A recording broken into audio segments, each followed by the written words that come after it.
Hello and very good evening to all of you. Myself doctor Syed Fahim Ali एक बार फिर से आप सभी लोगों का स्वागत है टारगेट एपी के इस ऑनलाइन वीडियो डिजिटल प्लेटफॉर्म पर। आज के इस लाइव सेशन के अंदर मैं आप सभी का तहे दिल से हार्दिक स्वागत करता हूं। अंतिम समय में केवल एक ही यूनिट की बात मैं आपसे करने वाला हूं और that is known as the research. अगर अभी भी अगर आपके पास समय है या अगर आपके मन में कोई इच्छा है पढ़ने की, तो केवल यूनिट नंबर 9 जो है वो सबसे ज़्यादा महत्वपूर्ण है। इसलिए महत्वपूर्ण है कि पूरे पेपर में जैसे कि 50 और 100 आपको कुल मिला के आपको 150 प्रश्न आपको देखने को मिलते हैं। तो मैं आपको बता दूं कि इस 150 प्रश्नों में से कम 20 से 22 प्रश्न आपको केवल केवल और केवल रिसर्च के देखने को मिलेंगे।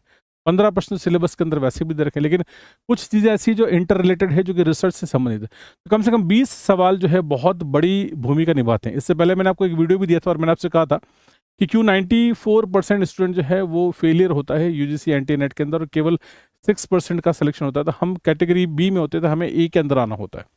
कुछ स्ट्रेटेजिकली कुछ चीज़ें अगर आप देखेंगे समझेंगे तो आप डेफिनेटली जो है आप अपना यूजीसी एनटीए नेट क्या आप जेआरएफ तक आप क्रैक कर सकते हैं। आप उसके लिए आप एलिजिबल हो सकते हैं।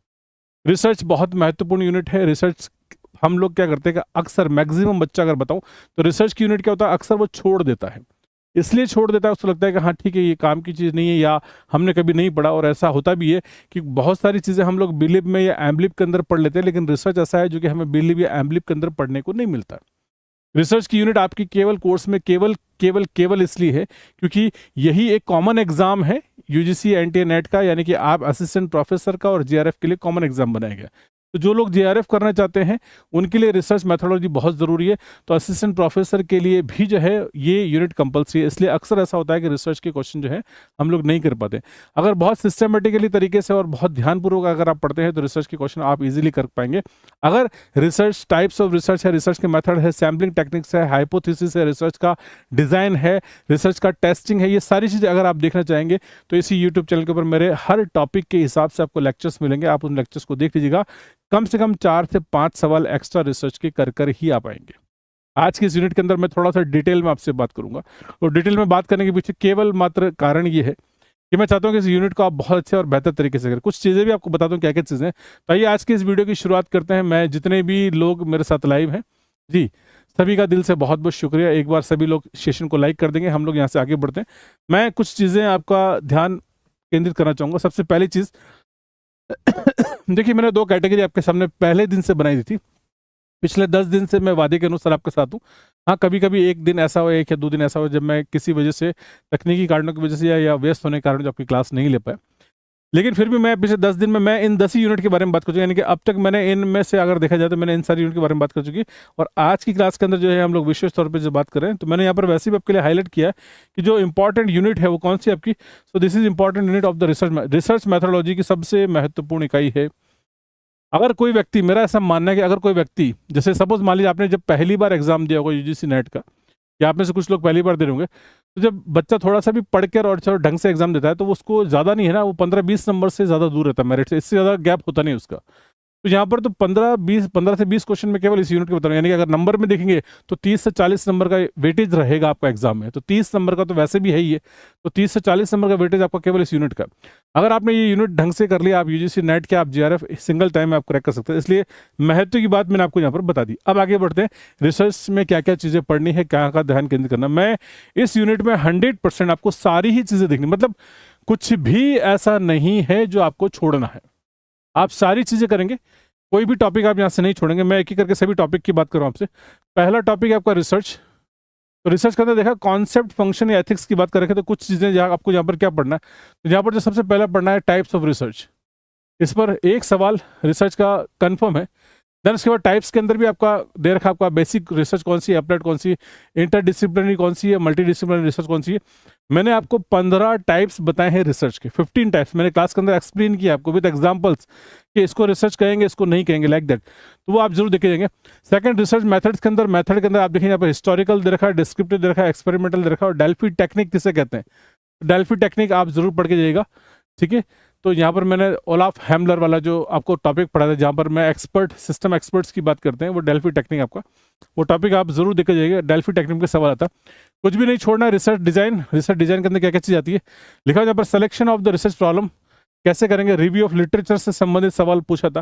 फॉर्मुलेशन ऑफ द रिसर्च, यहाँ पर इसमें जो खास सवाल एक बनता है जिसके ऊपर इसमें तो इसी टॉपिक में एक हाइपोथेसिस पे था ना, तो यहाँ पर आपको मैंने बता दिया हर यूनिट के अंदर में आपको सवाल, मतलब जितने भी सब पार्ट है ना उसमें एक एक दो दो चीजें, प्लस हाइपोथेसिस टेस्टिंग पे सवाल बनता है आपका। देन उसके बाद सैम्पलिंग टेक्निक्स, एक सवाल आपका सैम्पलिंग टेक्निक पे बनता है। तो कहने को ऐसा है, देखने में आपको लगेगा 10 है, इस यूनिट से आपके 10 नहीं कम से कम 12-13 सवाल आपको इसी यूनिट से पेपर में देखने को मिलेंगे। एग्जाम देकर आए उसके बाद आप कैलकुलेट कर लीजिएगा। Methods of the data collection आपका, जिसमें क्वेश्चनर के ऊपर सवाल बनता है, आपका इंटरव्यू है, आपका ऑब्जर्वेशन पे सवाल बनता है, तो इनमें से किसी भी मेथड पे एक सवाल आपका जरूर बनेगा। डेटा एनालिसिस एंड इंटरप्रिटेशन है, प्रेजेंटेशन ऑफ द डेटा है, स्टैटिस्टिकल मेथड्स हैं, इन पर एक क्वेश्चन आपका जरूर बनता है। स्टैटिस्टिकल पैकेजेस के अंदर स्प्रेडशीट पे तो ठीक है, लेकिन हाँ SPSS या बिग एक्सेल या आर स्टैटिस्टिक्स किसने बनाया, कब बनाया, इनमें से IBM का प्रोडक्ट कौन सा है, आर स्टैटिस्टिक्स पे कैसे आप काम करेंगे, ये सारी चीज़ें, ठीक है।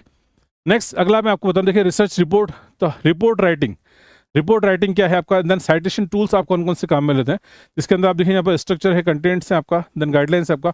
ऑनलाइन साइटेशन टूल की मैंने आपको क्लास ली है, जिसके अंदर रेफरेंस स्टाइल मैनेजमेंट टूल्स है आपका, एंटी प्लेजरिज्म टूल्स हैं आपके, देन उसके बाद रिसर्च रिपोर्ट्स हैं।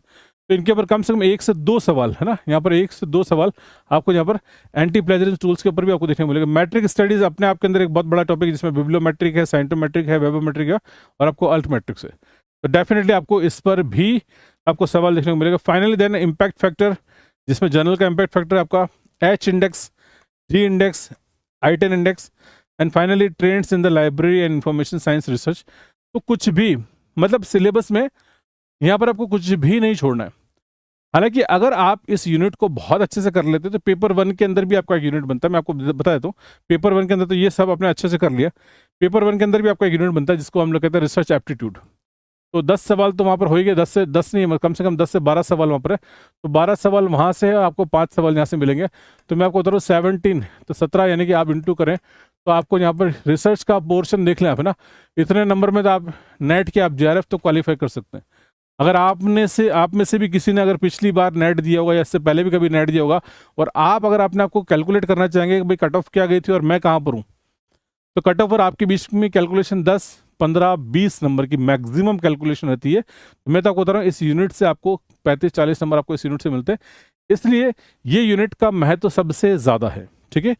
अब छोड़ के बिल्कुल भी नहीं जाना, है ना। रिसर्च देखिए, सबसे पहले यहाँ पर वही दे रखा है, रिसर्च का मीनिंग क्या है, टाइप्स क्या है, कैरेक्टरिस्टिक्स क्या है, मेथड्स कौन कौन से रिसर्च के ये दे रखा आपको, स्टेप्स कौन कौन सी रिसर्च के अंदर काम आती है, थीसिस एंड आर्टिकल राइटिंग का, एप्लीकेशन ऑफ ICT और रिसर्च एथिक्स। तो यहाँ पर आपको इस यूनिट में यहाँ पर कुछ भी पढ़ने की ज़रूरत नहीं है, क्योंकि लाइब्रेरी इंफॉर्मेशन साइंस में ये फ़ायदा है आपको कि आपको, क्योंकि बहुत सारे ऐसे एग्जाम्स हैं जिसमें सेकंड में, यानी कि जो सेकंड यूनिट है उनकी जो सब्जेक्ट का पेपर उसमें रिसर्च मैथोलॉजी नहीं है, लेकिन हमारे तो रिसर्च मैथोलॉजी सेकंड पेपर के अंदर भी दे रखी है और फर्स्ट पेपर में भी। तो हमारे लिए उल्टा बेनिफिट है, यानी कि आप एक यूनिट ढंग से आप कर लेते हैं तो नेट के पेपर में 30, कम से कम 30 तो बता ही रहा हूँ आपको ना, 30 से 35 नंबर जो है आपको सिर्फ एक यूनिट से आपके कवर हो रहे हैं। इसलिए इसको सही मायने में सही तरीके से करना है।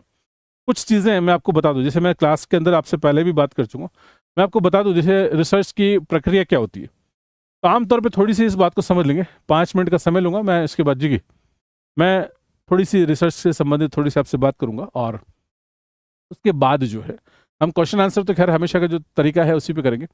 अगर किसी ने रिसर्च नहीं भी पढ़ा तो मैं आपको बता दूं, देखिए यूनिवर्स ऑफ नॉलेज तो सभी ने पढ़ा है ना, universe of knowledge, universe of subject बनता है ना, संसार में ब्रह्मांड में जितनी भी चीज़ें, सिर्फ 5 मिनट सुन लीजिएगा, हो सकता है आपका 1 या 2 क्वेश्चन एग्जाम में आपके अच्छे से सॉल्व हो जाए, क्योंकि इसमें दोनों तरह के सवाल आते हैं, कुछ फैक्ट बेसिस आते हैं और कुछ सवाल एनालिटिकल आते हैं। एनालिटिकल मतलब ये विश्लेषणात्मक, यानी कि आपको विश्लेषण करना होगा, है ना, आपको कथन दे रखा होगा A और B, आपको पढ़े। कई बार ऐसा होता है कि हमें अगर रिसर्च या रिसर्च मैथोलॉजी का थोड़ा बहुत भी नॉलेज है तो वो सवाल हमारे सोचने मात्र से या विश्लेषण करने से ही सही होते हैं। ऐसे 4-5 सवाल अक्सर सही हो जाते हैं। यहाँ पर मैं आपको बता रहा हूँ, देखिए यूनिवर्सल नॉलेज और यूनिवर्सल सब्जेक्ट हमने पढ़ा है। संपूर्ण ज्ञान जगत, ज्ञान जगत में कई सारे व्यक्ति, वस्तु, स्थान हम देखते हैं, कई सारे चीज़ों को देखने से हमारे मन में कई सारे विचार आते हैं, और उन विचारों को सुव्यवस्थित संगठित रूप जो है विषय कहलाता है। सब्जेक्ट हमारे लिए ज़रूरी है। सब्जेक्ट के बारे में हमने बात की, क्लासिफिकेशन सब्जेक्ट से होगा। हमने कई सारे सब्जेक्ट बनते हुए देखे हैं, रंगनाथन ने बताया भी है कि कैसे कैसे सब्जेक्ट बने, सब्जेक्ट फॉर्मेशन मेथड पढ़ा है, तो वो सब चीज़ें हैं। लेकिन विषय का विकास किस पर निर्भर है? तो विषय का विकास निर्भर है शोध के ऊपर। यानी आप शोध, तो आज हम शोध को बढ़ावा दे रहे हैं हर एक क्षेत्र में। आज जितना भी डेवलपमेंट है, यानी कि विषय का विकास, शोध, तो शोध से मनुष्य का विकास, मतलब सारी चीज। आज हम किसी भी चीज के ऊपर, विकास सबसे महत्वपूर्ण होता है ना, बट डेवलपमेंट तो हमें चाहिए। हम अपनी लाइफ को और अच्छा और बेहतर करते जा रहे हैं, और समय के साथ साथ नई नई चीजें। तो हर एक चीज में, साइंस एंड टेक्नोलॉजी की बात करें, सोशल साइंस की बात करें, किसी भी चीज की बात करें, तो रिसर्च सबसे महत्वपूर्ण है। तो अल्टीमेटली रिसर्च के लिए बात करते हैं, तो यहाँ पर रिसर्च की मैं कुछ स्टेप्स दिखा रहा हूँ। सबसे पहले कौन कौन सी करेंगे, तो यहाँ पर सिर्फ 2-5 मिनट के अंदर टॉपिक कंप्लीट हो जाएगा आपका, और इस टॉपिक से आपको बहुत सारा जो है आपको जानना मिलेगा। पहली चीज, अनुसंधान। सबसे पहले हम समस्या का निरूपण करते हैं, यानी कि हम लोग formation of the research problem है। देन उसके बाद हम लोग व्यापक साहित्य सर्वेक्षण, इसको हम लोग क्या कहते हैं, it's the review of literature. मतलब आप रिसर्च करने से पहले आप ये चीज़ जानना आपके लिए ज़रूरी है कि कितनी चीज़ें, मतलब आपको कौन कौन सी चीज़ें जो है आपके लिए, ये पहले इस क्षेत्र में कितना कार्य हो चुका है। फिर उसके बाद एक मन में एक परिकल्पना बनाएंगे, हम लोग समस्या का निर्माण करेंगे। देखिए, रिसर्च के अंदर कोई कोर्स नहीं है, कोई करिकुलम नहीं है, कोई सिलेबस नहीं है, कोई एग्ज़ाम नहीं है। आप समझते हैं, अगर आप किसी यूनिवर्सिटी या पीएचडी कर रहे हैं, आप शोध कर रहे हैं, तो कोई ऐसा नहीं कि कोई करिकुलम बना हुआ आपका, या कोई एग्जामिनेशन पैटर्न बना हुआ है, एवोल्यूशन है। आपको खुद से मन से सोचकर रिव्यू ऑफ लिटरेचर करना है। आपको देखना है कि उसकी ऐतिहासिक पृष्ठभूमि क्या है, उसके बाद से आपका रिसर्च यहाँ पर प्रॉब्लम होगी। आप परिकल्पना बनाएंगे मन में, देन उसके बाद शोध का डिजाइन तैयार करेंगे। उसके बाद आप डेटा को एकत्रित करेंगे, और डेटा का एकत्रित करने के बाद आप क्या करेंगे, परियोजना का क्रियान्वयन करेंगे। फाइनली डेटा का विश्लेषण करेंगे, और विश्लेषण करेंगे तो परिकल्पना का परीक्षण हो जाएगा। यानी कि डेटा का कलेक्शन आपने केवल इसलिए किया कि आप अपनी हाइपोथेसिस यानी कि परिकल्पना को आप चेक कर सकें। देन उसके बाद जो रिजल्ट आया उसका सामान्यकरण, उसकी व्याख्या करेंगे, और अंत में हम लोग रिपोर्ट तैयार करेंगे। कई बार एक छोटा सा सवाल ही आता है कि आप इसको जो है एक निश्चित क्रम में बता दीजिए। अगर आप क्रम में कर लेंगे तब भी ये। देन उसके बाद मैंने आपको रिसर्च के टाइप्स पढ़ाए थे, अगर आपको ध्यान हो। रिसर्च के टाइप्स मैंने आपको कई सारे, देखिए, पहला बेसिक रिसर्च, ठीक है, इज इट ओके। तो बेसिक और फंडामेंटल रिसर्च। सेकंड आपका है अप्लाइड, यानी कि अनुप्रयुक्त अनुसंधान। थर्ड आपका एक्शन रिसर्च है, आपका experimental research, x post facto research है। देन उसके बाद आप देखेंगे तो यहाँ पर हिस्टोरिकल रिसर्च है आपका, क्वालिटेटिव है, क्वांटिटेटिव है, एक्सप्लेनेटरी है, डिस्क्रिप्टिव रिसर्च है आपका। एंड देन उसके बाद हम लोग बात करेंगे तो को रिलेशनल रिसर्च है आपका, केस स्टडी है आपका, लॉन्गिट्यूडिनल रिसर्च है, क्रॉस सेक्शनल रिसर्च है, और आपका एथनोग्राफिक रिसर्च है। तो 15 टाइप्स तो मैंने आपको बता दिए। लेकिन ऐसे रिसर्च के कभी भी ये सवाल नहीं पूछा था कि रिसर्च के कुल मिलाकर कितने प्रकार हैं। क्यों नहीं पूछा था? क्योंकि रिसर्च के टाइप्स डिफाइन नहीं है, कैलकुलेटेड नहीं है। हर वक्त जब जब जहाँ जहाँ जैसी जैसी आवश्यकता हुई, जैसी जरूरत पड़ी, रिसर्च किया गया। तो मेरा अंत में आपसे फिर से ये कहना है कि अगर आपके पास अगर समय है तो आप, या अभी भी अगर आपके मन में पढ़ने की इच्छा है, अगर आप किसी यूनिट का आपको रिवीजन करना चाहते हैं, पढ़ना चाहते हैं, तो रिसर्च के अलावा कुछ मत पढ़िएगा। रिसर्च एक ऐसी यूनिट है जिसमें कुछ भी अगर आप थोड़ा बहुत भी सीखते हैं तो आप डेफिनेटली 2-4 सवाल जो है आप अच्छी तरीके से आप कर पाएंगे। ठीक है, सभी साथियों का बहुत बहुत दिल से शुक्रिया। क्लास को स्टार्ट करते हैं, और रिसर्च के बारे में मैंने थोड़ा सा आपको मोटिवेट करने की कोशिश करी कि अगर आप पढ़ के जाते तो अच्छी बात है। मैं कुछ सवाल इस सिलेबस पे आधारित कुछ क्वेश्चंस जो है आपके सामने लेकर आता हूँ, और इन क्वेश्चंस का उद्देश्य केवल इतना कि मैं ये नहीं कह रहा कि क्वेश्चन एग्जाम में आपको देखने को मिलेंगे। हाँ, इस तरह के क्वेश्चन देखने को मिलेंगे, और कुछ सीखने से डेफिनेटली आपके दिमाग में कोई बात आएगी, तो आप एक्स्ट्रा क्वेश्चन आप एग्जाम में ज़रूर करके आएंगे। ठीक है, चलिए सवालों का सिलसिला जारी करते हैं। सबसे पहले एक ही करके क्वेश्चंस की मैं बात करता हूँ आपसे।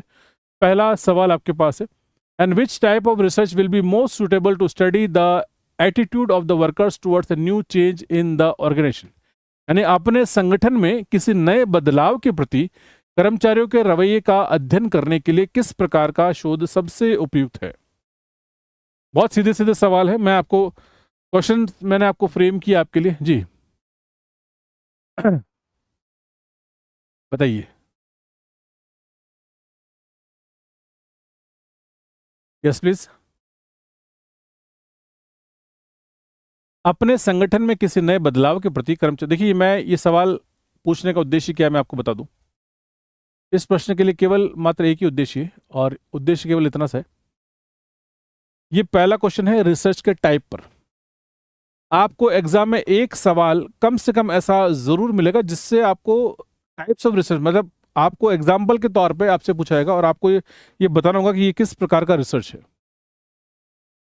तो आप देखिए यहाँ पर रिसर्च की बात मैं आपसे कर रहा हूँ जी, टाइप्स ऑफ रिसर्च की बात कर रहे हैं, तो सिंपल सी बात कर, देखिए यहाँ पर अगर लिखा हुआ है अपने संगठन में किसी नए बदलाव के प्रति कर्मचारियों के रवैये, तो यहाँ पर देखिए आप तुलनात्मक नहीं आएगा, क्योंकि कॉम्परेटिव कोई रिसर्च का टाइप नहीं है, और को रिलेशनल कोई रिसर्च का टाइप नहीं है। ठीक है, अब रिसर्च के टाइप दो बचते हैं आपके पास, डिस्क्रिप्टिव और एक्सपेरिमेंटल, ठीक है, क्योंकि हमने रिसर्च के टाइप पढ़े ना, इसमें से अब दो तो है नहीं, अब दो टाइप्स बचते हैं, यानी कौन कौन से, तो डिस्क्रिप्टिव है या एक्सपेरिमेंटल। तो अब आप मुझे बताइए कि ये डिस्क्रिप्टिव है या एक्सपेरिमेंटल है आपका। तो ये एक्सपेरिमेंटल नहीं है, क्योंकि यहाँ पर वेरिएबल्स जो है, यहाँ पर देखा जाए तो वेरिएबल्स ज़्यादा नहीं है, पहली बात हुई ना, ये एक्सपेरिमेंट नहीं कर रहे हैं आप, है ना, ये तो एक नया बदलाव किया गया है, ठीक है, इट्स नॉट एक्सपेरिमेंटल। यहाँ पर लिखा हो ना, लिखा हुआ अपने संगठन में किसी नए बदलाव के प्रति कर्मचारियों के रवैये का अध्ययन करना है, तो सिंपली इस क्या है आपको ये डेस्क्रिप्टिव यानी कि वर्णनात्मक, आपको ये जो है रिसर्च जो रवैया हो रहा है लोगों का,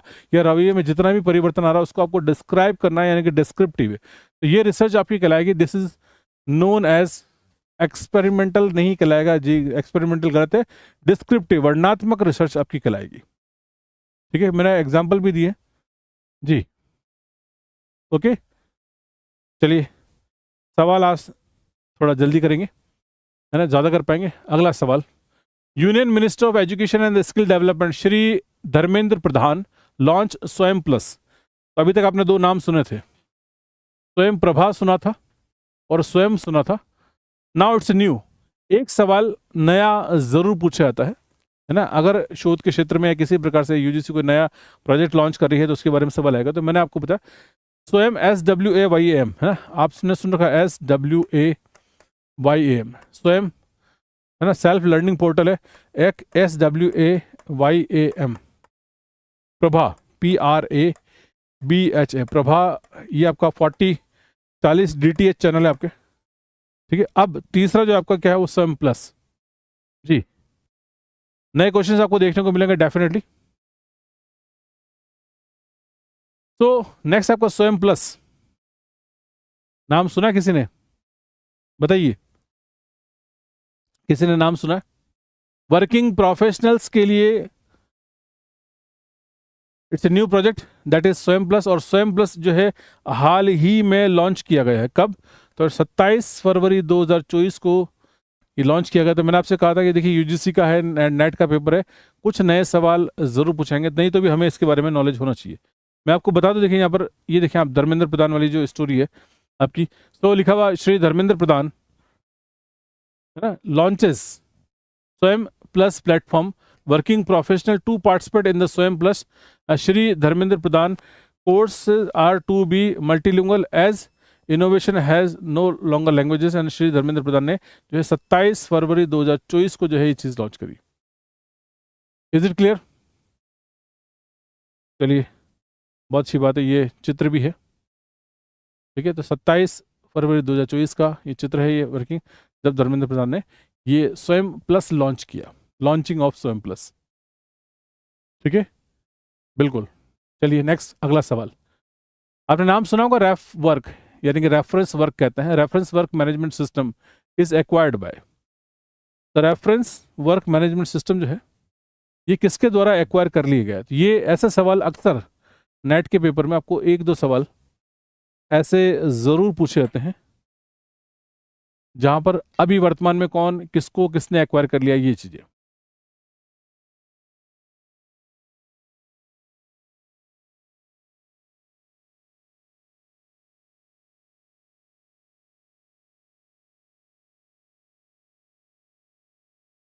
हाँ जी, रेफरेंस मैनेजमेंट सिस्टम। देखिए यहाँ पर रेफरेंस मैनेजमेंट सिस्टम की आपको बात बता दूं मैं, तो जब आप रेफ वर्क या रेफरेंस वर्क ढूंढते हैं, मैंने क्लास में भी पढ़ा है, तो उस वक्त प्रोक्विस्ट हमने सभी ने देखा है, क्योंकि नीचे रेफरेंस वर्क का जो लोगो है उसके नीचे प्रोक्विस्ट लिखा हुआ है। Is it okay? लेकिन अब वर्तमान में देखिए, अब यहाँ पर तो आज के इस दौर में ये आंसर इसका चेंज हो गया, मैं आपको बता रहा हूँ। ये चीज़ बहुत इंपॉर्टेंट है और ये अक्सर आपको अपडेटेड रहना होगा इसके लिए। Reference work is a proprietary based web reference manager बनाया गया था। कब बनाया गया था इसको? 2001 में इसको तैयार किया गया था। इन 2008 में reference work was purchased by ProQuest, तो प्रोक्विस्ट ने इसको परचेस कर लिया। लेकिन नाउ, ये लास्ट वाली लाइन इंपॉर्टेंट, नाउ क्या है? नाउ क्लैरिवेट। तो अब प्रोक्विस्ट को भी किसने एक्वायर कर लिया है? तो आपको क्लैरिवेट ने कर लिया। Now ProQuest is a part of Clarivate. तो बट जहां जहां आप प्रोक्विस्ट लिखा हुआ देखेंगे उसके नीचे आपको लिखा हुआ मिलेगा, क्या मिलेगा आपको? That is known as Clarivate. तो आप यहाँ पर जो आपका उत्तर आएगा वो क्लैरिवेट एनालिटिक्स आएगा, प्रोक्विस्ट नहीं आएगा। समझ रहे हैं मेरी बात को? जी बिल्कुल नेहा जी, रिसर्च की क्लास की वीडियोस, बहुत सारी वीडियोस जो है आप जाएंगे यहाँ पर मिल जाएगी। Is it clear? तो छोटा सा चेंज है, ये परिवर्तन है जो कि मैं आपको बता रहा हूँ, ये आपके लिए याद रखना जरूरी है। चलिए नेक्स्ट, अगला question. Research paper is a brief report of the research work based on. शोध पत्र शोध कार्य की एक संक्षिप्त रिपोर्ट है जो कि निम्न पर आधारित है। ये बहुत साधारण सा सवाल है। अगर आपने क्लास अटेंड करी है मेरी, जब मैंने आपको रिसर्च या डेटा मैनेजमेंट की क्लास पढ़ी थी, रिसर्च के अंदर डेटा मैनेजमेंट, तो आप इस प्रश्न का उत्तर दे पाएंगे, अन्यथा नहीं दे पाएंगे। बताइए, बहुत सिंपल सा सवाल है कि शोध पत्र में जब लिखा जाता है किसी रिसर्चर द्वारा, तो शोध पत्र में जो चीज़ें होती है उसके बारे में सवाल पूछेगा कि एक शोध पत्र शोध कार्य की एक संक्षिप्त रिपोर्ट है जो कि किस पर आधारित है। वो प्राइमरी डेटा पर है, वो सेकेंडरी डेटा पर है, वो टर्शियरी डेटा पर है, या प्राइमरी और सेकेंडरी दोनों पर आधारित है? जी वेरी गुड। अच्छा, मैं यहाँ पर ऑल ऑफ अबोव भी लिख देता, एक ऑप्शन वो भी था।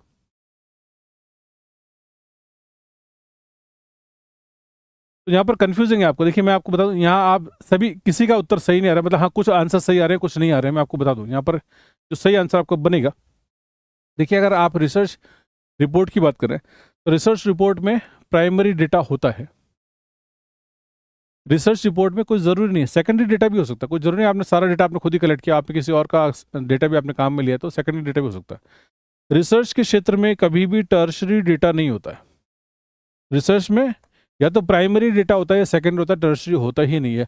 और एक रिसर्च रिपोर्ट में कोई जरूरी नहीं कि सिर्फ प्राइमरी डेटा ही होगा, प्राइमरी भी हो सकता है और सेकेंडरी भी हो सकता है। क्योंकि अगर आपने किसी का डेटा लिया तो इसका जो सही आंसर है वो आपका डी है, यानी कि प्राइमरी और सेकेंडरी दोनों ही प्रकार का डेटा हो सकता है।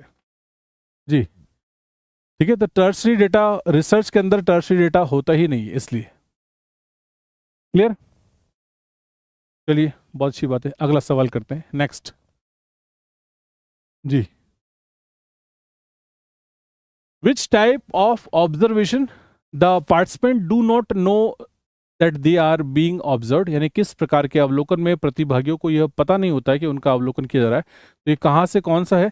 तो मैं सवाल आपको बता दूं कहाँ से है। तो देखिए मैंने पहले रिसर्च के टाइप के ऊपर आपसे सवाल पूछ लिया, रिसर्च के डेटा रिसर्च रिपोर्ट के बारे में आपसे सवाल पूछ लिया, रिसर्च मैनेजमेंट का टूल है आपका रेफरेंस, मैंने उसके बारे में बात कर ली। अब ये जो सवाल आपका है ये बहुत साफ तरीके से पूछा है, ये आपका डेटा कलेक्शन मेथड। तो डेटा कलेक्शन मेथड में इंटरव्यू आता है, ऑब्जर्वेशन आता है, सर्वे मेथड से आपके उसके अंदर, ठीक है, डायरेक्ट इनडायरेक्ट बहुत सारे मेथड थे, उनमें से एक पर सवाल है आपका ये।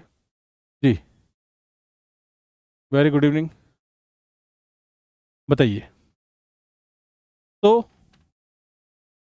देखिए यहाँ पर लिखा था, मैंने हिंदी में भी लिखा था कि आपको यहाँ पर पता चले, यहाँ पर लिखा हुआ ओवर्ट ऑब्जर्वेशन, ठीक है, जिसको हम लोग कहते हैं प्रत्यक्ष, एक बोलते हैं पार्टिसिपेंट, कहते हैं सहभागी, एक कहते हैं कोवर्ट यानी कि जिसको कहते हैं गुप्त है आपका, और दूसरा स्ट्रक्चर्ड यानी कि संचरित। इनमें से किस प्रकार के ऑब्जर्वेशन में व्यक्ति को पता नहीं होता है कि आप उसका, लिखिए, प्रतिभागियों को पता नहीं होता कि उसका उनका अवलोकन किया जा रहा है?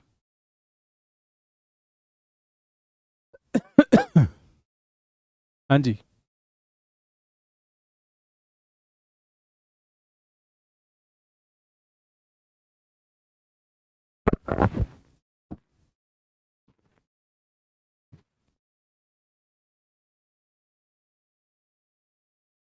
देखिए आपको बता दो इसके अंदर यहाँ पर जो उसका सही आंसर है आपका वो आपका आएगा, that is known as C. C मतलब it is known as covered observation, गुप्त अवलोकन। इसलिए है आप प्रत्यक्ष रूप से आप ऑब्जर्व कर रहे हैं, सामने वाले को पता है, ठीक है। आप पार्टिसिपेशन करते हैं, कई बार आपको पार्टिसिपेशन को या आप पार्टिसिपेट करते हैं तो कुछ किसी को तो आपको बताना होता है कि मैं due to research I am doing this. तो ये पार्टिसिपेशन करना भी ये जो है आपको सामने वाले को पता रहता है, और स्ट्रक्चर के अंदर भी होता है। लेकिन सिर्फ एक कवर्ड यानी कि गुप्त अवलोकन होता है, यानी कि आप जो है पार्टिसिपेंट को नहीं पता, बिना बताए आप उसको ऑब्जर्व कर रहे हैं, तो ये आपको क्या कहलाएगा? गुप्त अवलोकन कहलाएगा, ठीक है। चलिए नेक्स्ट, अगला बहुत अच्छा सवाल एक बार फिर से। तो qualities of a good research are, यानी कि एक अच्छी शोध के गुण आपको बताने। सिस्टेमेटिक हो सकता है, लॉजिकल हो सकता है, एम्पिरिकल हो सकता है यानी कि अनुभवजन्य, और रेप्लिकेबल हो सकता है या कि प्रतिकृति योग्य। इनमें से क्या है या क्या नहीं है ये बताना आपको। Thank you. लाइक करने के लिए सभी का बहुत बहुत शुक्रिया दिल से। देखिए, जिन्होंने लाइक नहीं किया वो कर सकते हैं, और जिन्होंने कर दिया है उनका दिल से शुक्रिया। ये सवाल एक बार फिर से इस बात को समझने के लिए कि एक अच्छी रिसर्च में क्या क्या क्वालिटीज़ होती है या होनी चाहिए, मतलब रिसर्च जो है वो कैसी होनी चाहिए। तो ये बात तो सही है कि रिसर्च सिस्टमेटिक होती है। अब रिसर्च जब रिसर्च की डेफिनेशन लिखते हैं तभी हम लोग सिस्टमेटिक स्टडीज़, किसी चीज़ की अगर आप सिस्टमेटाइज स्टडी करते हैं तो भी रिसर्च के अंदर काउंट होता है। तो जब रिसर्च की डेफिनेशन लिखते हैं तब भी इस शब्द को काम में लेते हैं। हाँ, रिसर्च जो होती है वो किसी न किसी तथ्यों पर आधारित होती है, तो लॉजिकल, ये बात भी बिल्कुल सही है। देन उसके बाद देखा एम्पेरिकल, यानी कि अनुभवजन्य, यानी कि आप जो है अनुभव के आधार पर होती है, तो ये बात भी बिल्कुल सही है कि अनुभव, ये वाली ये भी आपको सही है। फाइनली देखा हुआ यहाँ पर रेप्लिकेबल, यानी कि प्रतिकृति योग्य, यानी कि आप इसको रेप्लिकेट कर सकते हैं, यानी कि उसका फिर से किसी और चीज़ में दोहरान किया जा सकता है, उसके तथ्यों को काम में लिया जा सकता है, उसकी कहते हैं ना एप्लीकेशन, डुप्लीकेट कॉपी बनाई जा सकती है। मतलब उसी प्रकार के जो किसी व्यक्ति ने अगर जो काम किया है उसी पथ पर चल के या उसी स्टाइल में हम लोग फिर से कर सकते हैं। तो ये तो यहाँ पर ऑप्शन जो है वो चारों ऑप्शन आपको मिलेंगे। तो मैंने लिखा है ऑल आर करेक्ट, तो ऑप्शन जो है ए बी सी डी नहीं, यानी कि चारों ही जो है, केवल ए या बी या सी नहीं है, चारों ही चीज़ें जो है करेक्ट है।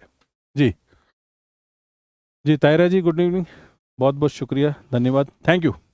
चलिए, which sampling method is not suitable if unit members are homogeneous, यदि इकाई के सदस्य समरूप हैं तो कौन सी नमूनाकरण विधि उपयुक्त नहीं है। नमूनाकरण विधि जरूर पढ़ के जाइएगा। एक सवाल आपको, मैं आपको गारंटी से कहता हूं कि आपको एक सवाल कम से कम सैम्पलिंग टेक्निक्स के ऊपर जरूर पूछा जाएगा। और मैंने सैम्पलिंग टेक्निक का वीडियो भी आपको यूट्यूब पर भी दे रखा है। मेरा सैम्पलिंग टेक्निक ढूंढेंगे आपको यूट्यूब मिल जाएगा, वो वीडियो आप देख के जाइएगा, उससे एक सवाल आपका जरूर आपका सही हो जाएगा, है ना।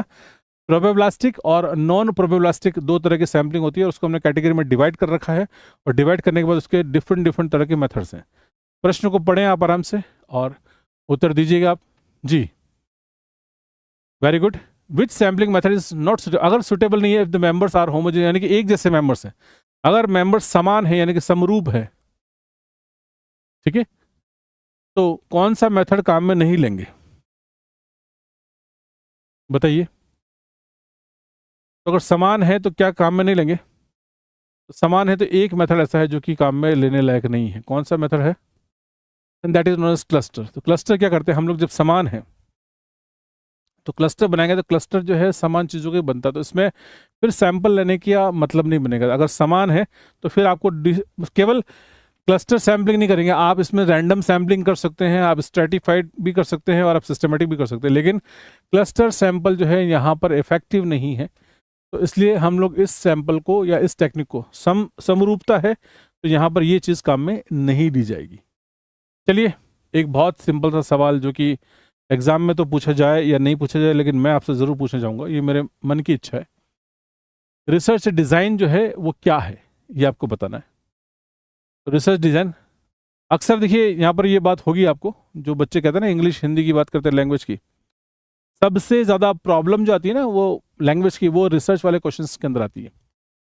इंग्लिश में तो फिर भी आपको समझ में जाएगा, हिंदी में उसका जो हिंदी अनुवाद है वो गूगल ट्रांसलेटर वाला आपको समझ में नहीं आएगा, ठीक है ना। मैं आपको बता रहा हूँ कई सारी चीज़ें। देखिए यहाँ पर लिखा हुआ research design is, research design जो है या एक शोध डिज़ाइन क्या है, तो लिखा हुआ a series of guided post है आपकी, यानी कि मार्गदर्शक पदों की एक श्रृंखला है आपकी, या अ सीरीज ऑफ सैम्पलिंग है आपकी, या ए हाइपोथेटिकल स्टेटमेंट है आपका, या अ कंट्रोलर ऑफ द वेरिएशन है। रिसर्च डिजाइन पे कई सारे सवाल आ गए। एक सवाल वो भी आता है, आपने देखा वो कि ये क्या है, तो ये एक रिसर्च का एक पाथवे है। रिसर्च डिजाइन एक प्रकार की रूपरेखा है, जो हम काम करना चाह रहे हैं, वास्तविक तौर पे हम जो चलना चाह रहे हैं, कहते हैं ना वो मंजिल तक पहुंचने का जो हमारा जो रास्ता है वो आपकी रिसर्च डिज़ाइन है। इसमें मंजिल पता नहीं होती है एक्चुअल में रिसर्च के अंदर जब आप पहुंच जाते हैं, लेकिन हाँ आपको ये पता होता है कि आप कहाँ खड़े हैं, तो आप नोन से आपका जो सफ़र स्टार्ट होता है वो अननोन तक जाता है। मतलब अननोन मतलब जो फैक्ट हमें नहीं पता या हम जहाँ पहुँचना चाहते हैं वो अननोन है, क्योंकि अगर वो नोन होता तो फिर रिसर्च ही नहीं होती। तो हम तो क्या उस तक पहुँचने जा रहे हैं, मतलब हम किसी चीज़ की खोज कर रहे हैं, है ना? वो किसी भी प्रकार से हो सकती है, ठीक है? तो अल्टीमेटली हम रिसर्च में नोन, हमारा सफ़र कहाँ से है? नोन टू अननोन है, ठीक है? तो ये सफ़र चलता है, तो मंजिल हमें साफ तौर पे दिखाई नहीं देती है, इसलिए हम मन में परिकल्पना करके चलते हैं, that is known as the hypothesis होती है। हम ऐसा सोच के चलते हैं। वो बात हाइपोथेसिस हमारी प्रूव हो जाए तब भी, यानी कि हाइपोथेसिस का जो भी रिजल्ट आएगा, जो टेस्ट करेंगे, या तो यस में आएगा या नो में आएगा, लेकिन दोनों ही केस में रिसर्च फेलियर नहीं है, रिसर्च हमेशा जो है सक्सेसफुल है। हाँ, सिग्निफिकेंट उसके अंदर डिफरेंस होना ज़रूरी है। तो इट इज़ सिंपली, आंसर जो आपका आएगा इस सवाल का जो है, तो आपका it is the series of the guided post है आपका, यानी कि एक मार्गदर्शक पदों की एक श्रृंखला है। तो मैंने जो बात कही उससे आप शायद यहाँ तक पहुँच गए, क्योंकि नमूने की कोई श्रृंखला नहीं है ये, है ना? या कोई एक काल्पनिक कथन नहीं है ना? या विचरण का नियंत्रक नहीं है। ये आपकी क्या है? एक मार्गदर्शक पदों की एक श्रृंखला, यानी कि आप कुल मिला के मार्गदर्शन की बात कर रहे हैं। तो यहाँ पर this is simply known as the research design. चलिए आगे बढ़ते हैं, और एक बहुत सिंपल सा सवाल, टेक्निकली 4 चीज़ें मैंने आपको बता दी है, और इनमें से मैंने आपसे पूछा है कि इनमें से देखिए स्टाइल है आपकी, है ना? और हमने कर लिया, मैं और भी सवाल आएंगे हाइपोथेसिस संबंधित आएंगे, लेकिन जब हम फाइनली अब जब रिसर्च रिपोर्ट लिखते हैं, रिपोर्ट में हमने रेफरेंसिंग के लिए या साइटेशन के लिए हमें कुछ स्टाइल्स चूज़ करनी पड़ती है। ये स्टाइल्स है आपकी ना, सवाल याद कर लीजिएगा। एपीए का कई बार लिखा हो, कई बार इसका फुल फॉर्म पूछ लेते हैं। ये तो ये अमेरिकन साइकोलॉजिकल एसोसिएशन की स्टाइल है आपका। एक आती है एमएलए आती है, modern language association of America है। एक आपकी आता है शिकागो, है ना? शिकागो स्टाइल मैनुअल भी आपकी आती है ना? तो यूनिवर्सिटी ऑफ शिकागो प्रेस की है। और एक आपका कौन सी है? तो तुराबियन यूनिवर्सिटी ऑफ शिकागो प्रेस की है। ये स्टाइल से, इनमें से ये सवाल अगर आपको पता है तो आप कर लेंगे, और नहीं पता है तो ऐसे सवाल आपको बहुत परेशान करते हैं, है ना? क्योंकि हमने पढ़ाई तो की होती है, लेकिन इस लेवल पे नहीं की होती कि हम इनको अरेंज कर दें कि कौन सा पहले कौन सा बाद में। तो मैं आपको हिंट दे रहा हूँ यहाँ पर। This is what APA style जो है वो 1952 के अंदर आया। एमएलए स्टाइल जो है वो 1985 का है, लेकिन शिकागो स्टाइल जो है वो सबसे पुराना है, दैट इज 1906 का। दिख रहा है आपको? तो शिकागो जो है वो कब का है? 1906 का, ठीक है? तो यहाँ पर लिख सकते हैं हम 1906, ये सबसे पुराना है आपका, ठीक है? सबसे ओल्डेस्ट। यहाँ पर देन उसके बाद सेकंड नंबर पर आपको आएगा, and then that is Turabian style, तो ये आपको आएगा 1937। Is it okay? देन आपका एपीए की बात करेंगे तो 1952 है, ठीक है? और लेटेस्ट की बात करेंगे तो that is known as MLA आपका, तो कौन सा आपका? इट्स 1985। तो ऐसा आपने ये तो पता होगा आपको कि एमएलए बात की बात है ना, या एपीए पहला है एमएलए। तो इनमें से अगर आप अरेंज कर लीजिए तो सबसे पहले सी है, तो जो आंसर सी से स्टार्ट हो रहा है तो वही आपका सी डी ए बी आपका ये आंसर बन गया। इज इट क्लियर जी? सवाल ऐसा ज़रूर देखने को मिलेगा, है ना? लेकिन उसको देखकर घबराने की ज़रूरत नहीं है, परेशान होने की ज़रूरत नहीं है ना, कि आपको लगे कि हाँ ठीक है यार ये तो सवाल बड़ा अजीब सा सवाल है, या ऐसे लगातार कहते हैं ना 2-3, मतलब 2-3 ऐसे सवाल लगातार हिट हो गए आपके ऊपर, तो ये नहीं सोचेगा चलो अरे यार अब तो कुछ नहीं हो सकता, है ना? तो अगर ऐसा सोच लेगा, जो आपने देखा ना बैट्समैन पिच पर डटा रहता है ना? अगर वो मान लीजिए, कई बार ऐसा होता है कि जो सेंचुरी मारता है ना, तो वो पूरे पूरे उसके मेडन ओवर भी निकल जाते हैं कई बार, है ना? जहाँ पर वो कुछ भी रन नहीं बना सकता ऐसे, या कोई 1 रन बनाए होंगे, 2 रन बनाए होंगे, ऐसा और भी निकलता है। तो इसलिए ऐसा नहीं कि हाँ वो अगर हो जाए तो आपको लगे नहीं यार अब तो क्या कैसे बनेगी सेंचुरी या कैसे जीतेंगे, है ना? तो वो चीज़ नहीं है। इसलिए मैं आपको बता रहा हूँ, अगर सवाल आ जाए तो ये घबराने वाली बात नहीं, क्योंकि इसके लिए बहुत ज़्यादा फिगर्स एंड फैक्ट्स की जरूरत होती है। तो अगर पढ़ रखा है तो ठीक है, नहीं तो कॉम्प्लेक्सिटी लेवल के हिसाब से सवाल होता है। अगला है जी इंडेक्स। जी इंडेक्स किसके द्वारा विकसित किया गया? तो जी इंडेक्स, एच इंडेक्स, आई10 इंडेक्स, ये मैंने बताया आपको, है ना? ये मैंने आपको ये सारी चीज़ें बता रखी है, अगर आपको पता होगा। और यूट्यूब पर आप वीडियो भी देख लीजिएगा, जी इंडेक्स का है, एच इंडेक्स का है, आई10 इंडेक्स के सारे आपको वीडियोस मिल जाएंगे। तो आप उन वीडियोस के ज़रिए भी आप, मैंने कैलकुलेट करना तक बताया है ना? मैंने ये बताया कि कैलकुलेशन को बहुत सारी चीज़ें दे रखी है उसके अंदर कि हाउ टू कैलकुलेट। तो मैंने टेबल बना के जी इंडेक्स, एच इंडेक्स, आई10 इंडेक्स कैलकुलेट करना दिखाया। तो ये ऑथर इंडेक्स कहलाती है। जी की बात करेंगे तो जी कहाँ से आएगा? तो आप यहाँ पर देखें जी, तो यहाँ पर जी आपको डबल मिल रहा है ना? कौन सा मिल रहा है आपको? Is it okay? तो कहाँ मिल रहा है? लियो एग, एग में जी डबल मिल रहा है जी।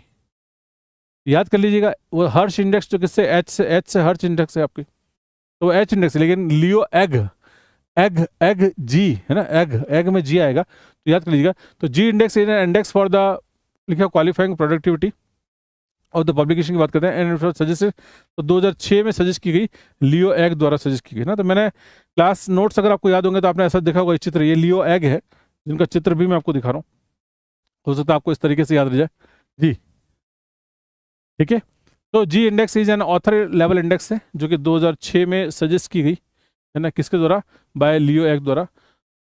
Okay, so this is g index ना, that is at the improvement of h index, मतलब एच इंडेक्स पहले आ चुकी थी और उसके इम्प्रूवमेंट के रूप में जो है लियो एग द्वारा जी इंडेक्स दी गई। तो आंसर मिल जाएगा आपको, so Leo Egghe is the correct answer. ठीक है, चलिए आगे बढ़ते हैं।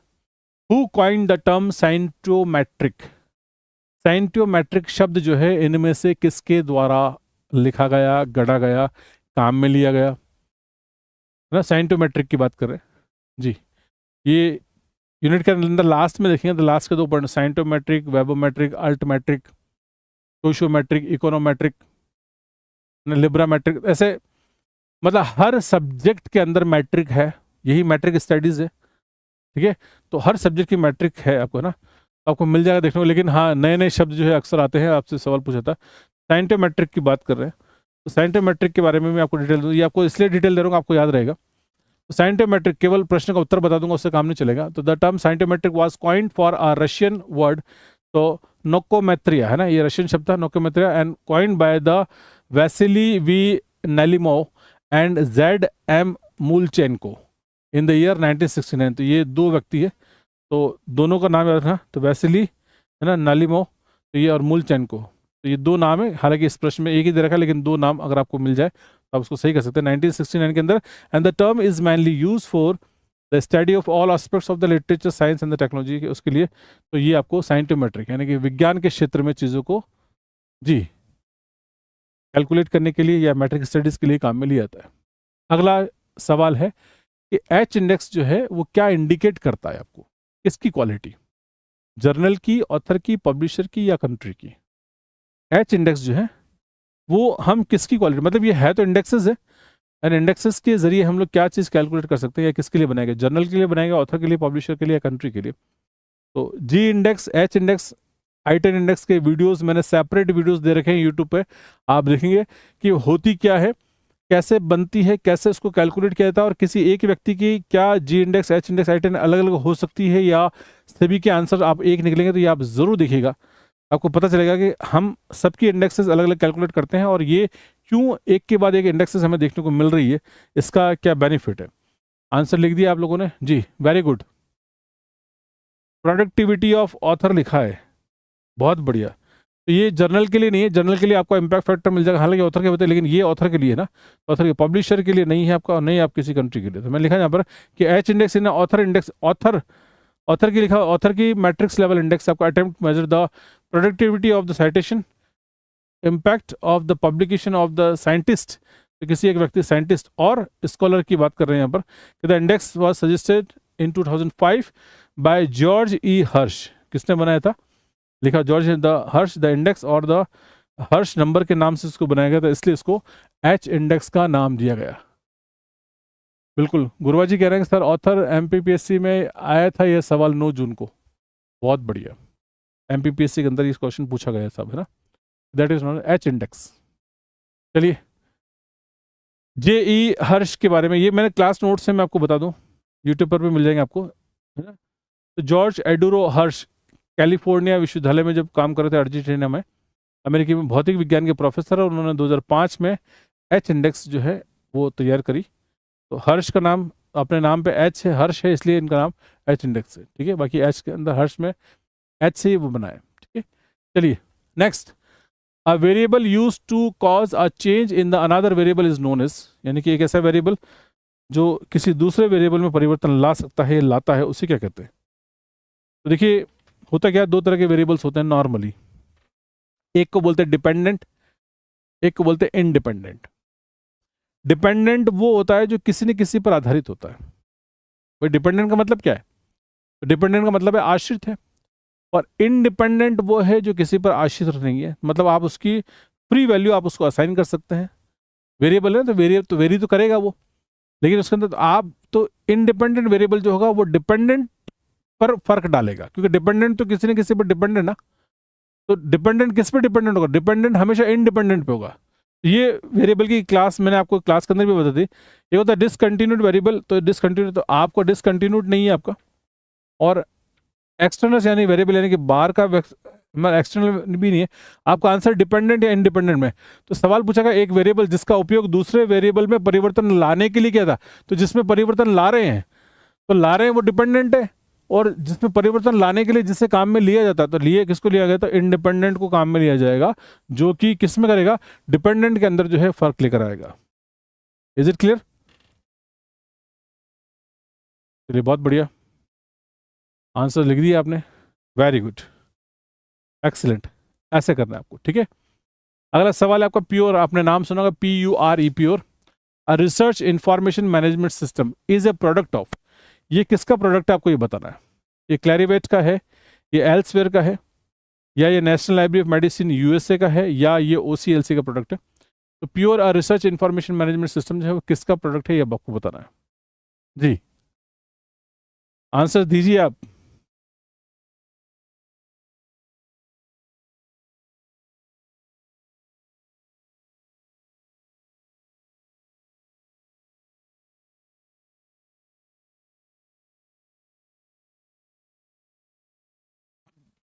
वेरी गुड, हेमलता यादव जी कह रही हैं सर आप इंडिपेंडेंट वेरिएबल है। बहुत अच्छा एग्जाम्पल, मैंने लोगों को एग्जाम्पल दिया, आज आपने मुझे एग्जाम्पल दे दिया, and I am satisfied with this कि मैं इंडिपेंडेंट वेरिएबल हूँ। तो मैं जो है ना, दिट इज नॉन एज, कहते हैं ना कॉज एंड इफेक्ट होता है आपका, कि तो मैं कॉज उसका इफेक्ट जो है सीधा सीधा आपको देखने को मिलता है। मैं डेफिनेटली इंडिपेंडेंट वेरिएबल हूँ, लेकिन मेरी किसी बात को कहने से किसी पर फर्क पड़ रहा है तो डिपेंडेंट वेरिएबल है, ठीक है। प्योर रिसर्च इंफॉर्मेशन मैनेजमेंट, अगर आपने इसका आंसर एल्सवेयर लिखा है तो बिल्कुल सही लिखा, मैं गलत बिल्कुल भी नहीं कहूँगा, elsewhere is the correct answer, ठीक है। देख कर जाइएगा, कुछ चीज़ें आपके सामने ऐसी आएगी। अगला है वीवो, VIVO। ये हमने जब राजस्थान कॉलेज लाइब्रेरी की बात करी थी तब भी सवाल पड़ा था ये, और UGC नेट के अंदर भी हम लोग पढ़ते हैं। An open source research information management software is developed by, ये किसके द्वारा डेवलप किया गया है? यहाँ पे कॉर्नेल यूनिवर्सिटी द्वारा, या साउथ हैम्पटन यूनिवर्सिटी, ऑक्सफोर्ड ने, या कैम्ब्रिज ने, किसने बनाया? तो ये वीवो जो है एक open source research information management, यानी कि आप रिसर्च से संबंधित कई सारी इंफॉर्मेशन है, आप उसको मैनेज करने के लिए आप यहाँ पर कर सकते हैं। अभी UGC ने भी चालू कर दिया आपका, आपने देखा वो शोध चक्र नाम से चीज़ आती है आपको, तो शोध चक्र स्टार्ट कर दिया है ना, वो रिसर्च मैनेजमेंट है ना, IRINS, ये ना Indian research and information network system आपका, ये जो कि इन्फ्लूनेट चलाता है, इसी का जैसे वीवो है वैसे ही आपका शोध चक्र भी है। तो इन चीज़ों के बारे में आपको यू शुड बी अपडेटेड, मतलब आपको इनके बारे में पता होना चाहिए, मेरा सब मानना है, क्योंकि चीज़ें तो बहुत सारी है, लेकिन ट्रेडिशनल चीज़ों को छोड़कर अगर थोड़ा सा भी आप नया या लेटेस्ट या अप टू डेट पढ़ेंगे तो नेट बहुत इजीली आप क्वालिफाई कर पाएंगे। हो जाएगा, एक बार करना है ना, लेकिन थोड़ी मेहनत तो लगती है। नेट कभी भी ऐसा नहीं कि हाँ ठीक है पढ़ लिया, सब कुछ पढ़ लिया या हो जाएगा, तो ऐसा नहीं होता है। नेट है ना, आप एग्जाम देने जाएंगे, आपका एक्सपीरियंस होगा, ये आपको बहुत अच्छे से पता चलेगा जी। तो यहाँ पर देखिए, अब आपको बता दूँ इसके बारे में, अगर आपको पता है तो ठीक है, नहीं तो Vivo is an open source semantic based community maintain software by the Cornell university. किसने बनाया? तो 2004 के अंदर, 2004 के अंदर कॉर्नेल यूनिवर्सिटी ने बनाया, for the research discovery and the networking of the scholars. और वीवो सपोर्ट करता है the organisation to collect, organise and the visualising scholarly activities करने के लिए, ठीक है। So this is simply Cornell university is the correct answer, ठीक है। चलिए आगे बढ़ते हैं। Which of the following is not a method of testing hypothesis. देखिए हाइपोथेसिस को टेस्ट करना जरूरी होता है, ये तो आपको पता है ना। हाइपोथेसिस, क्योंकि हाइपोथेसिस हमने बनाई है, और हमने हाइपोथेसिस शुरुआत के अंदर बना ली, उसके बाद हमने डेटा कलेक्शन स्टार्ट किया, और डेटा कलेक्शन करने के बाद सबसे पहले डेटा को ऑर्गेनाइज करते हैं, डेटा एनालिसिस करते हैं हम लोग, और डेटा एनालिसिस करने के बाद हमें हाइपोथेसिस को टेस्ट करना ज़रूरी होता है। टेस्ट करेंगे तभी तो हम रिजल्ट को इंटरप्रीट कर पाएंगे, ठीक है। तो हाइपोथेसिस टेस्ट, इनमें से कौन सा टेस्ट ऐसा है जो कि हाइपोथेसिस टेस्टिंग के लिए काम में नहीं आता है? अब देखिए, काई स्क्वायर टेस्ट है आपका, जेड टेस्ट है, सैंपल टेस्ट है, और अनोवा, ये सारे नाम आपने सुने होंगे, और लक्ष्मी मैडम ने पेपर 1 के अंदर पढ़ाया भी है, बहुत सारी रिसर्च मेथोडोलॉजी उन्होंने भी पढ़ाई है। पेपर वन की क्लासेस वो लेती है, मैं लाइब्रेरी साइंस की क्लासेस, लाइब्रेरी साइंस का जो रिसर्च का पार्ट है वो मैं पढ़ाता हूँ। पेपर वन वालों को ये टेस्ट आमतौर पर पढ़ने होते हैं। इनमें से कौन सा ऐसा है जो कि हाइपोथेसिस टेस्टिंग के लिए काम में नहीं आता? तो अगर आप देखें तो मैं सिंपली बता दूं आपको, यहाँ पर अगर हम बात करें, देखिए काई स्क्वायर टेस्ट बहुत बहुत फेमस टेस्ट है, जेड टेस्ट आता है, एफ टेस्ट आता है, टी टेस्ट आता है, ये सारे टेस्ट है। अनोवा आता है आपका। कोई अगर नहीं है तो कौन सा सैंपल सैंपल टेस्ट कोई होता ही नहीं है। ये तो सिर्फ लिखा सैंपल टेस्ट नाम का कोई भी ऐसा टेस्ट नहीं होता जो कि हाइपोथेसिस टेस्टिंग के लिए काम में लिया जाता है। ठीक है, चलिए अगला सवाल, नेक्स्ट प्रश्न को पढ़ेंगे। रिसर्च के क्वेश्चन हैं आपके लिए important. The method designed for the use in refining judgmental data collection from a panel of selected expert. चयनित विशेषज्ञों के एक पैनल से निर्णयात्मक डेटा संग्रह को परिष्कृत करने में उपयोग किए जाने वाली डिजाइन एक विधि कौन सी है? कंटेंट एनालिसिस कहेंगे उसको, या हिस्टोरिकल मेथड कहेंगे, या केस स्टडी कहेंगे, या डेल्फी मेथड कहेंगे? आपको पहचानना है इसके अंदर। जी, एक्सीलेंट, बहुत अच्छी परफॉर्मेंस है आप लोगों की।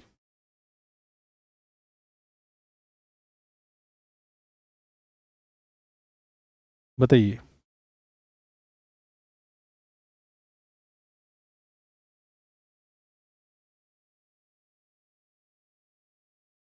Very good. तो सिंपली देखिए, यहाँ पर हम लोग बात कर चुके थे और शुरुआत के अंदर मैंने आपसे कह दिया था कि ये कौन सा है, तो it is Delphi method.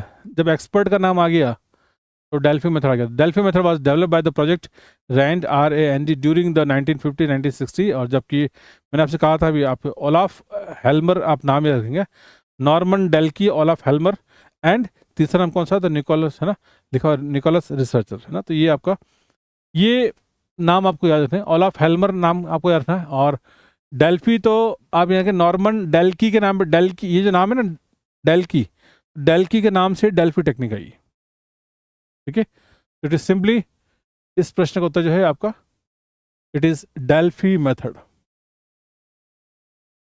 Okay, now next, which of the following selection methods each number of the population has an equal chance of the getting selected?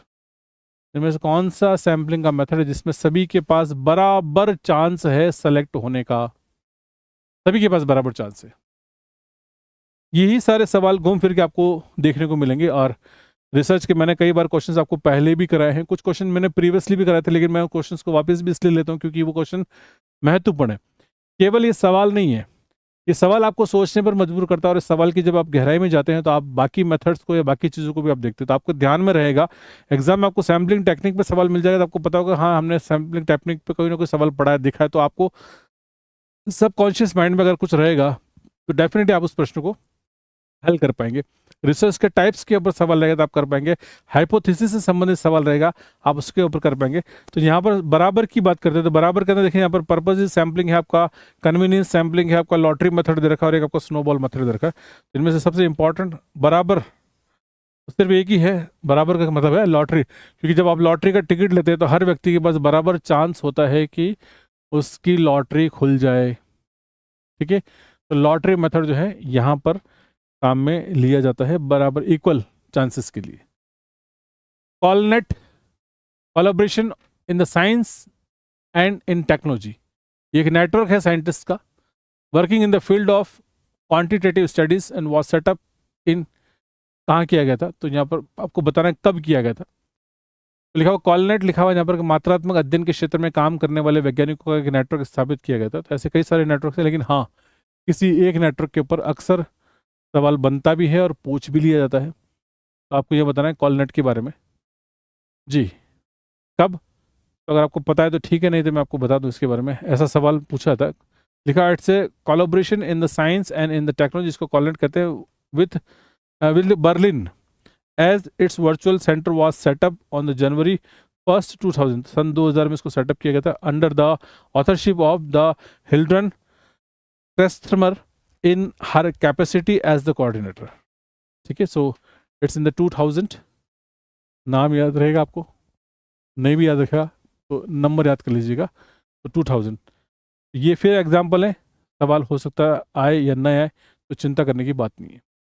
अगला बहुत सिंपल सा सवाल है, एग्जाम में ऐसा सवाल हो सकता है मिले या ना मिले, लेकिन फिर भी ये मेरे मन की बात है। लिटरेचर रिव्यू का मतलब आपको बताना है कि लिटरेचर रिव्यू किसे कहते हैं। जो जो भी रिसर्चर हैं या जिन्होंने भी रिसर्च की यूनिट पढ़ी है, उन्होंने लिटरेचर रिव्यू के बारे में ज़रूर देखा होगा, ज़रूर पढ़ा, क्योंकि जब स्टेप रिसर्च की स्टेप्स आती है उसके अंदर हम लोग हाइपोथेसिस की बात करते हैं, हम लोग उससे पहले रिव्यू ऑफ लिटरेचर की बात शुरुआत में जब रिसर्च प्रारंभ करते हैं, और जब आप रिसर्च प्रॉब्लम का फॉर्मुलेशन करते हैं उसी दौरान आपको रिव्यू ऑफ लिटरेचर करना होता है, और बिना इसके तो आगे रिसर्च बढ़ ही नहीं पाएगी आपकी। जी बताइए आप यहाँ पर लिखा है, यहाँ पर फर्दर स्टेटस रिसर्च या बैकग्राउंड स्टडी है आपकी, या ऑब्जेक्टिव ऑफ द रिसर्च है आपकी, या स्कोप ऑफ द स्टडी है। तो लिटरेचर रिव्यू यानी कि साहित्य की समीक्षा करना है। तो ये अच्छा ज़रूरी क्यों, मैं आपको बता दूं, ज़रूरी इसलिए कि अगर आपने ये पार्ट इतना स्ट्रांग है कि अगर आपने रिव्यू ऑफ लिटरेचर सही ढंग से नहीं किया, मतलब कुल मिलाकर आपने क्या नहीं किया, आपने बैकग्राउंड स्टडी नहीं करी। जो काम आप, अच्छा रिसर्च ये तो पता ना कि रिसर्च आप जो कर रहे हैं वो यूनिक है, वो पहली बार है, वो आपसे पहले कहीं हो नहीं सकती वो, तभी तो आपकी थीसिस लिखते हैं आप, तो वो प्राइमरी डॉक्यूमेंट कहलाता है आपका। वो जो पहली बार बनता है वो तो प्राइमरी है ना। तो आप जो रिसर्च कर रहे हैं वो प्राइमरी होनी चाहिए, मतलब वो पहली बार होनी चाहिए, आपसे पहले यूनिक होनी चाहिए, आपसे पहले किसी और ने नहीं किया हो। तो कैसे पता लगेगा? तो पहले आप जाइए उस क्षेत्र के अंदर, तो पहली रिसर्च ही ये है कि आप ये पता करें कि किस किस ने कौन कौन सा काम किया है। मतलब मैं आपसे कह रहा हूँ कि अगर किसी एक दिशा में आपको चलने के लिए कह रहा हूँ मैं आपसे, तो आपको पहले पता होना चाहिए कि दिशा में कौन कहाँ तक चल के गया। तो जहां से उसने काम खत्म किया है वहां से आप स्टार्ट करेंगे, दैट इज उन्होंने रिसर्च गैप कहलाता है वो। तो वहां से आप स्टार्ट करेंगे तभी तो चलना शुरू कर। लेकिन अगर जो काम आप करना चाह रहे हैं वो पहले से किसी और ने कर लिया, और आपने 2 3 4 साल हो गए आपको रिसर्च करते हुए, फाइनली आप 3 साल बाद आपको ये मालूम चलेगा कि जो काम आप करना चाह रहे थे वो पहले से ही कोई और कर चुका। आज मैं मोबाइल बनाने की रिसर्च करूंगा तो मुझे, तुम किसी और, मैं कहीं रहता हूँ और मैं है ना पूरी दुनिया से कट ऑफ, और मैं मोबाइल बनाने के ऊपर, तो मोबाइल तो बने बने है ना 200 500 रुपये मोबाइल मिल जाता है ना, तो वो आपको उसके लिए इतने सालों की रिसर्च करने की क्या जरूरत है, क्योंकि वो तो पहले से ही इन्वेंटेड है।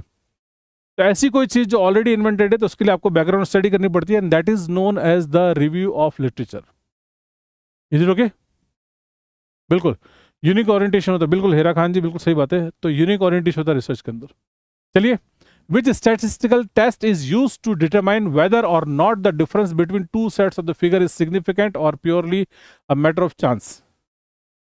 बताइए, इनमें से कौन सा ऐसा टेस्ट है जो दो सेट्स ऑफ वेरिएबल के अंदर जो है सिग्निफिकेंट बताता है आपको चांस? Yes please. थोड़े से टिपिकल लगेंगे क्वेश्चन आपको, लेकिन आंसर तो ऐसे देने पड़ेंगे आपको।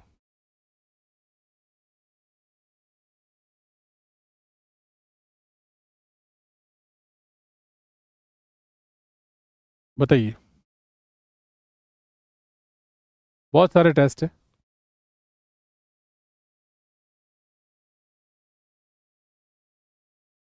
तो वेरिएबल्स के बीच में हम लोग चेक करते हैं, दो तरह के आंसर मिल रहे हैं आपके।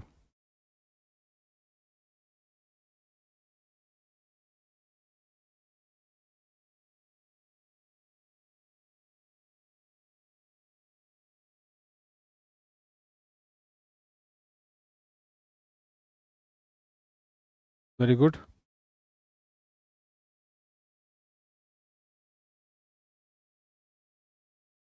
बहुत बढ़िया। अभी कुछ, अच्छा कुछ लोगों ने आंसर दिया, कुछ ने नहीं भी दिया है। देखिए, टेस्ट तो आपको पढ़ के जाने हैं सारे, और इस प्रश्न का उत्तर बता दूं आपको, this is simply chi square test ऐसा होता है जहाँ पे दो वेरिएबल की भी लिखा है यहाँ पे, two sets of the figures is significant.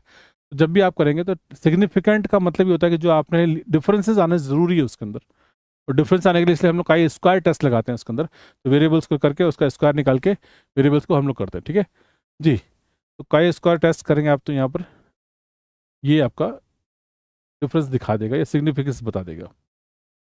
The conclusion या findings of which type of research can not be generalize to the other situation, यानी कि दूसरी सिचुएशन में अगर हम देखें, इनमें से कौन सी रिसर्च है जो कि अन्य परिस्थितियों के लिए सामान्यकृत उसको नहीं किया जाता है, यानी पर्टिकुलरली उसी के होते दूसरी परिस्थितियों के लिए उसको सामान्यकृत हम लोग नहीं कर सकते, कौन सी होती है बताइए।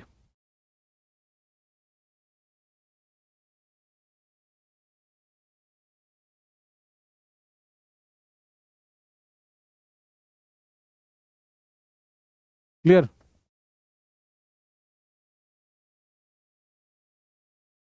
चलिए सिंपली देखिए, हिस्टोरिकल रिसर्च ऐसी है ना, इसको इसके रिजल्ट्स को हम लोग सामान्यकृत नहीं कर सकते, क्योंकि हिस्टोरिकल रिसर्च हम रिसर्च इसलिए करते हैं कि किस विशेष परिस्थिति के अंदर जो है ये कोई घटना है, उस घटना को जो है हम लोग स्टडी करने की कोशिश करते हैं। तो ऐतिहासिक पृष्ठभूमि पे हम लोग उसकी बात करते हैं, तो उसको जनरलाइज नहीं कर सकते, क्योंकि समय के साथ साथ स्थितियाँ परिवर्तन होती है, तो वो ये पर्टिकुलर रिसर्च कहलाएगी। ये किसी चीज़ के इसके जो रिजल्ट्स हैं ये सामान्यकृत या दूसरी अन्य रिसर्च के लिए नहीं किए जा सकते। ठीक है, नेक्स्ट अगला सवाल है आपका, और इसको पढ़ें आप, जहाँ पर देखा है कि who develop HistCite bibliometric analysis and the visualisation software. तो मैंने कई सारे सॉफ्टवेयर्स के बारे में आपको पढ़ाया था जब हम लोगों ने रिसर्च की बात करी थी। मैं आपको बता भी दूँ, रिसर्च के अंदर देखे जाएँ तो आप, तो यहाँ पर देख लें आप, ये सॉफ्टवेयर्स की बात करते हैं हम लोग। ठीक है, मैं दिखा रहा हूँ आपको। पहले देखें आप, यहाँ पर बिब्लियोमेट्रिक सॉफ्टवेयर्स हैं। बिब्लियो लिखा हुआ पहला द बिब्लियोमेट्रिक टूल बॉक्स आपका, द फर्स्ट बिब्लियोमेट्रिक प्रोग्राम पैकेज आपका। एक होता है बिग एक्सेल है आपका, किसने बनाया? तो ओले पर्सन। ये सवाल आता है अक्सर है ना, ओले पर्सन के बारे में। बिग एक्सेल बनाया, फिर ये फ्री सॉफ्टवेयर है आपका। एक साइट स्पेस आपको देखने को मिलेगा, है ना।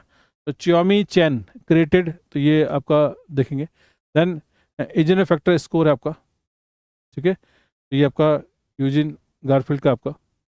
एक आपका हिस्ट साइट भी, ये अगेन वापस से यूजिन गारफील्ड का जो सवाल मैंने आपसे पूछा आपसे।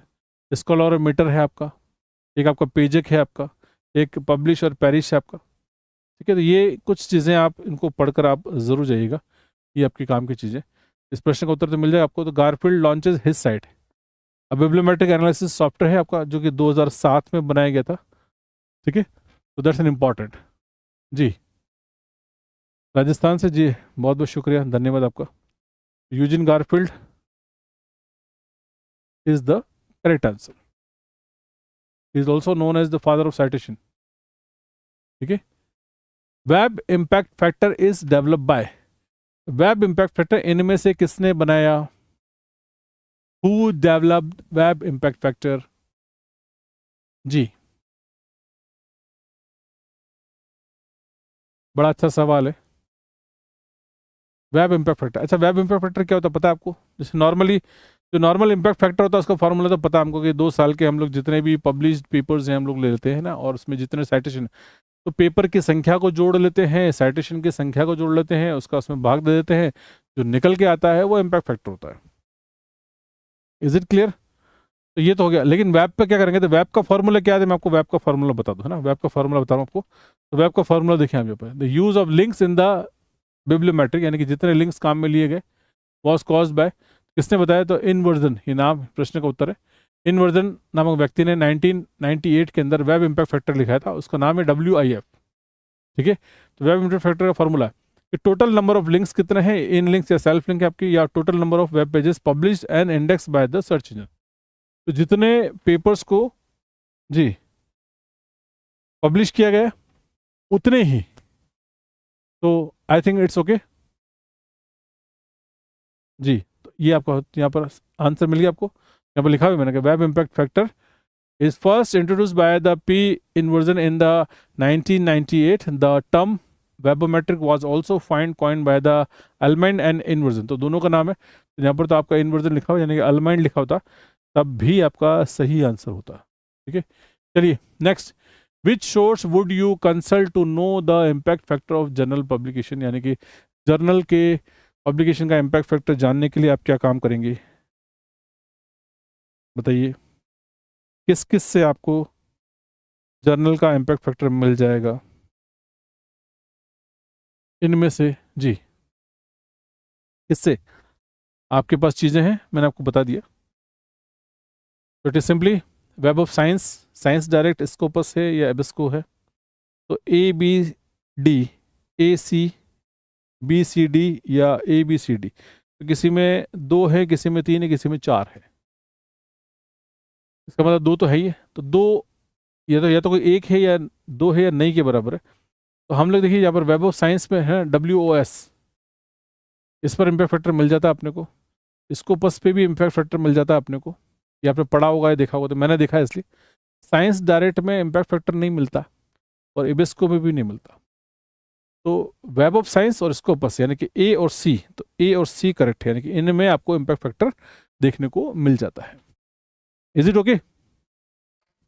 बताइए प्रश्न कैसे लगे आपको। और अगर ये प्रश्न है, देखो ये आधार है, ये लेवल है, ये बेस है आपका, और इसी प्रकार से ऐसे ही सवाल आपको एग्जाम में देखने को मिलेंगे। क्लास में इतना ही करूंगा, मैं कुछ चीज़ें आपको यहाँ पर बताना चाहूँगा। देखिए नेट का एग्जाम है आपका, और यूनिट मैंने आपको 9 यूनिट आपको पूरी करवा दी है। आमतौर पर 9 यूनिट पढ़ते हैं, 10वीं यूनिट जो है वो आपकी ऑलरेडी बाकी की 9 यूनिट्स के अंदर आती है। तो सिलेबस को सिलेबस के अंदर एक सिमेट्रिकल चीज़ें करने के लिए जो है आपको 10 यूनिट बना रखी। बाकी आपका लाइब्रेरी इन्फॉर्मेशन साइंस का सिलेबस देखा जाए तो एग्जैक्टली 9 यूनिट के अंदर जो है कम्प्लीटली आपका हो जाता है। मैं यूजीसी नेट का पेपर बता, हम लोग 9 यूनिट ही पढ़ते हैं, सारी चीज़ें उसी के अंदर आपकी कवर होती है। तो ये आज आपकी लास्ट क्लास है आपकी, ठीक है। टेलीग्राम चैनल जिसका नाम है एलआईएस टारगेट अभी, जिसके माध्यम से जुड़ सकते हैं। और plus this is the application जिसके जरिए आप यहाँ पर ऐप स्टोर पे भी है और गूगल प्ले स्टोर पे भी है। इसको क्यूआर कोड को स्कैन करेंगे तब भी आपको ऐप मिल जाएगा। और प्लस 78771928 इस नंबर पर आप कॉल कर सकते हैं, व्हाट्सअप कर सकते हैं, चैट कर सकते हैं। और बेटर है कि एप्लीकेशन में जाइए, आप वहाँ पर इस एप्लीकेशन को डाउनलोड कीजिए, वहाँ आप अपने कोर्स का कंटेंट चेक कीजिए। वहाँ पर यूजीसी एनटीए नेट का सबसे बेहतरीन कंटेंट जो है वहाँ पर अवेलेबल है, डिटेल वीडियोस हैं मेरे द्वारा, सब कुछ वहाँ पर दिया गया है ताकि आप उनको बैठ के घर बैठे आप तैयारी कर सकते। जी बिल्कुल सर, यूनिट 7, 8, 9 की थ्योरी वीडियोस भी डाल रखी है क्या सर? थ्योरी वीडियोस सारी चीजें, मतलब यूजीसी एनटीए नेट का तो 100% कंटेंट जो है एप्लीकेशन के अंदर आपको अवेलेबल है। और प्लस लाइव प्लस रिकॉर्डेड दोनों ही तरह के वीडियोस वहाँ पर अवेलेबल है। प्लस पीडीएफ हैं आपकी, आप उन पीडीएफ को देख सकते हैं, पीडीएफ डाउनलोड कर सकते हैं, उसके प्रिंट आउट निकाल सकते हैं। और सबसे बड़ी बात है कि हमने यूजीसी एनटीए नेट के कई सारे मॉक टेस्ट दे रखे हैं, और जितना ज़्यादा आप मॉक टेस्ट देंगे उसी के आधार पर जो है आप अपनी तैयारी कर सकते हैं, क्योंकि एवोल्यूशन ज़रूरी है। एनटीए नेट में अक्सर आपको पता है कि मोस्टली क्वेश्चन रिपीट नहीं होते हैं, है ना। तो जो नए यूनिक क्वेश्चन आते हैं, हमने ऐसे यूनिक क्वेश्चन जो है आपको एप्लीकेशन में दे रखे हैं। और कुछ चीज़ें ऐसी है, कुछ यूनिट्स ऐसी है जहां पर अप टू डेट इन्फॉर्मेशन है, जिसके जरिए आप बेहतर तैयारी कर सकते हैं। ठीक है, इस वीडियो में इतना ही। अगले में आपसे मैं फिर से मुलाकात करूंगा, तब तक के लिए बहुत बहुत शुक्रिया। तो समय आपके पास बहुत कम है, और आप केवल केवल केवल मात्र जो है फिलहाल आप रिवीजन कर सकते हैं। मैं इससे ज़्यादा आपको सलाह नहीं दे सकता। हाँ, अगर आपको लगता है कि नहीं शुरू से अच्छे से बेहतर सिरे से तैयारी करनी है, मैं तो अगला एग्जाम दूंगा नेट का और बेहतर तरीके से, तो फिर आप एनटीए नेट का कोर्स का सब्सक्रिप्शन लें और फिर उसको सही ढंग से पढ़ें, ताकि आप 6 महीने भी अगर आप लगाएंगे अपने ऊपर, तो आप 6 महीने के अंदर आपको निश्चित तौर पर आपको रिजल्ट जरूर मिलेगा। ठीक है, बहुत बहुत शुक्रिया, धन्यवाद, थैंक यू।